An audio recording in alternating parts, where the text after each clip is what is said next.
पश्चिमबंग नहीं कांग्रेस रणनीति प्रस्तुत करुछि अर्थात दीदी गड़े धसई पशिबाकू राहुल और खड़गे प्लान करुछंती।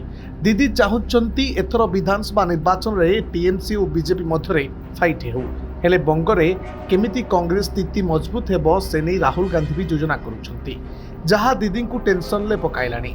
जातीय गणमाध्यम मिलिथिबा सूचना अनुसार राहुल बंग को नहीं खड़गे आलोचना करिसेंती बंगरे दीदी मेंट हेबार कौनसी आशा नाही।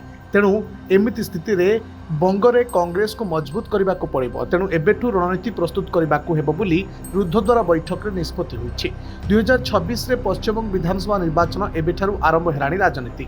आगामी वर्ष पश्चिमबंग रे विधानसभा निर्वाचन हाथ में अनेक दिन रही एबेठू सरगरम होइछि राजनीति। पूर्व थर भी दीदी को चेक देइथिले बीजेपी हेले दीदी बाजी मार देइथिले हेले एथर कांग्रेस भी दीदी विरुद्ध में प्रचार करिपारे।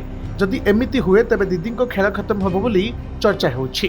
कुआडे गला इंडी मेंट बिहार रे जहा बंगरे मध्य ताहा मोदी को चेक देबाकू इंडी मेंट तैयारी करा जायतिला।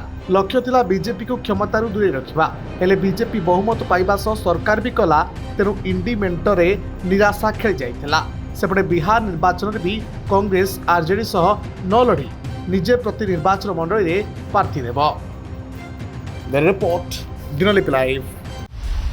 दिनलिपि लाइव को एबे ही लाइक शेयर सब्सक्राइब करंतु।